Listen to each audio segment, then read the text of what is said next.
Hi everyone, welcome back to my next video.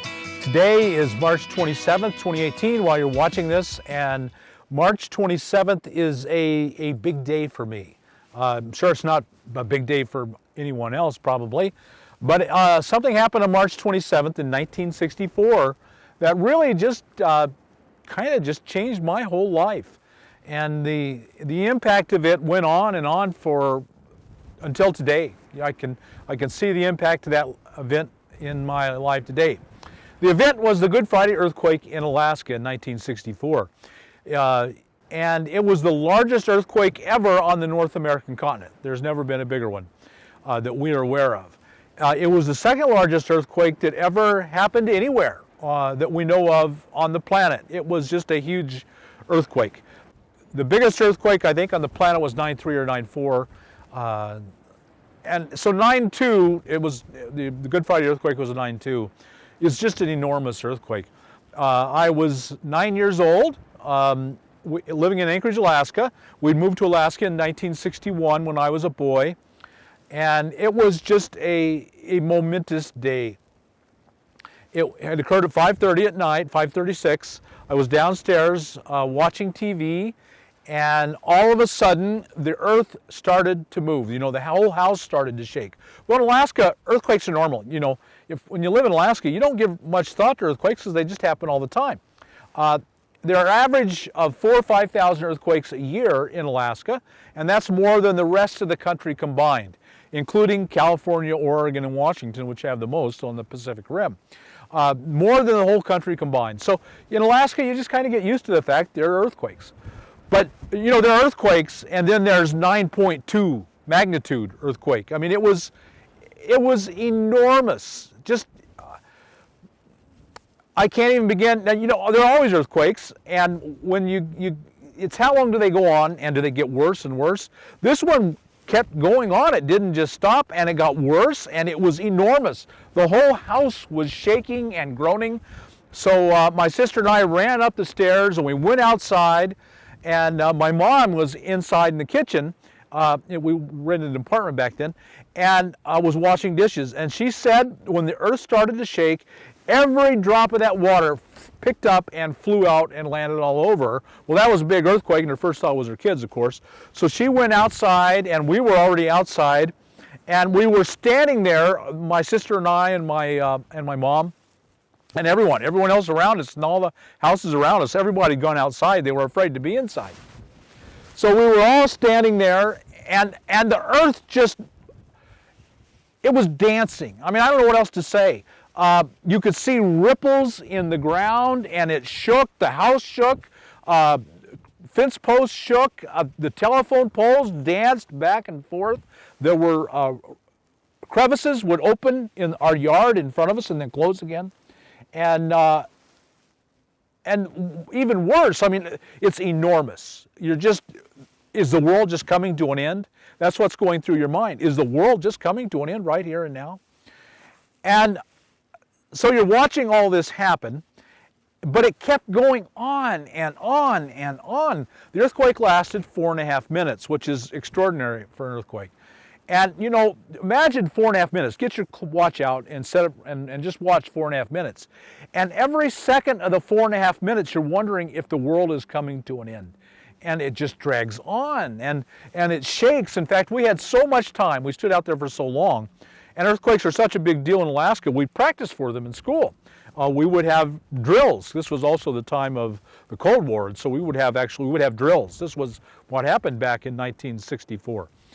We would have drills for earthquakes, dropping and getting under the desks at school, or standing in a doorway. That was always a big one, standing in the doorway, because the doorway is the strongest structurally place in the building. So we debated. My mom said, well, let's go back inside, and we actually started going back downstairs. And the house was just shaking and groaning, and so we ran back out.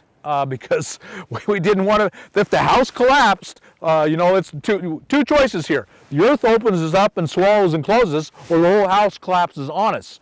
Well, I think we decided we'd go with the earth opening up and swallowing us, because that's we ran back outside and stayed outside the whole time. And so, you know, eventually it stopped, and your life is never the same again after having experienced something like that. But that wasn't all. I mean, if that was all it was, that would have been bad. But it drug out over and over. That night, of course, there was no power. There was no power anywhere in Anchorage. So we were huddled around in the dark, in the cold, no running water, couldn't go to the bathroom. And everything you knew in life was suddenly over. And so that's all bad. I mean, everything I've said is really bad, but here's something that makes it even worse. Then the next 24 hours, there were another 11 earthquakes, all of them greater than 6.0 on this Richter scale.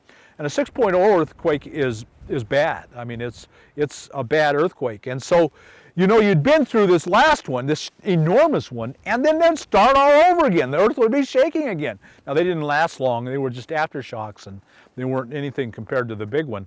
But was the next one going to be the big one? I mean, first aftershock and you're scared, and the second one you're really scared, and the third one you're really scared. So, you know, and I've given a lot of thought since then about how that impacted me and how it changed me.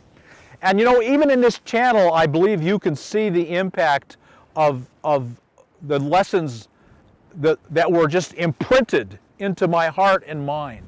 I mean, they weren't, you know, at 9 years old, you're not thinking these grand thoughts. But these things happen to you and change you. I mean, they mold you. And so some of the lessons I think that were happened to me at that moment was fear. I think I became a pretty fearful person.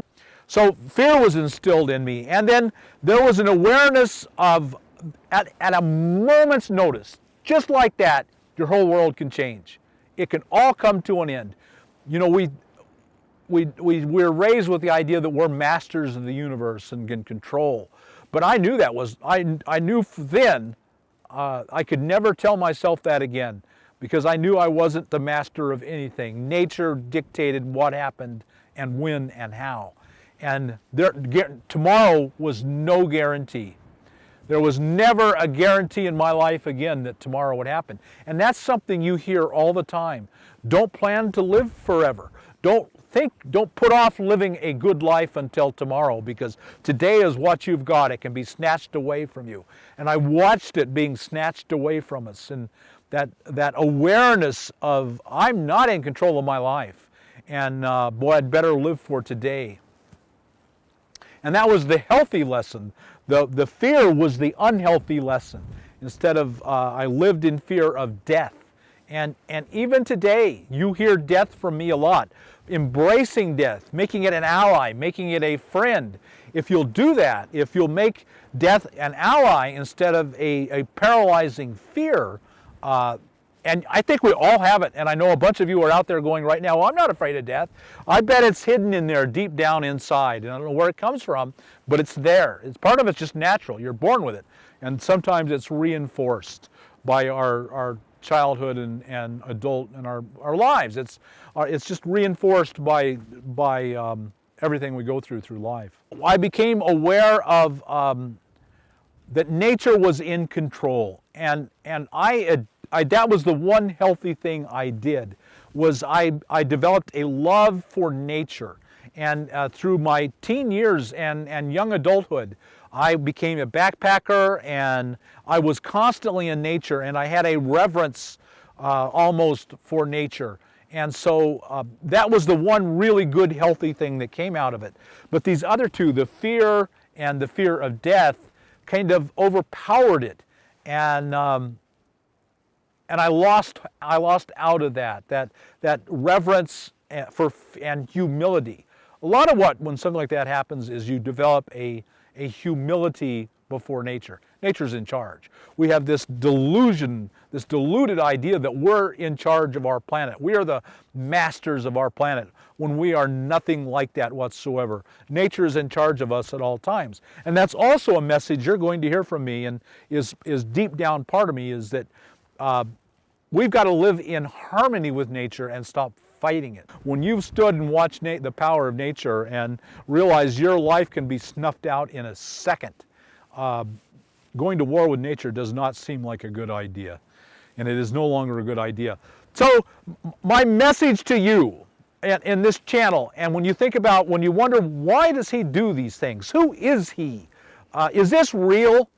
That moment in 1964 when a 9-year-old boy watched the earth shake and wondered if he was going to be swallowed up by the next crevice.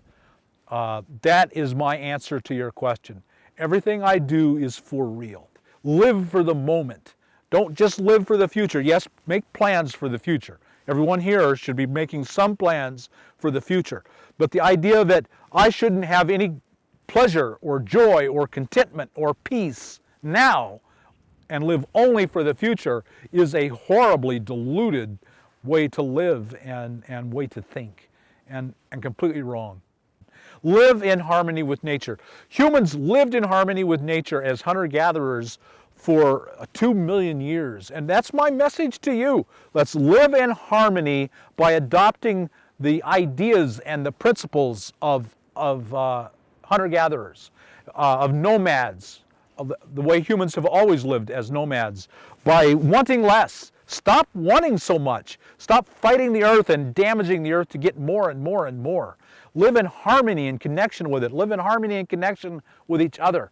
Live in movement. Don't settle in one place and damage it irrevocably. Move and live lightly on the earth so you can travel at any time. Want less. Live more. Live more now. That's my message of this channel.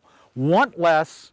Live in harmony with nature by moving and living lightly on the earth. And it all began that 9-year-old little boy watching the earth, wondering if it was going to come to an end right before him. And while you've probably never gone through an earthquake event like that or anything quite that dramatic, society has been training you in fear and living for the future from cradle to the grave. You and I have been taught to live in fear, to live as an enemy of nature, to want more and to destroy nature to get it. Do any damage you need to do to nature to get more, get more, get more. That has to stop. We have to live in harmony by wanting less.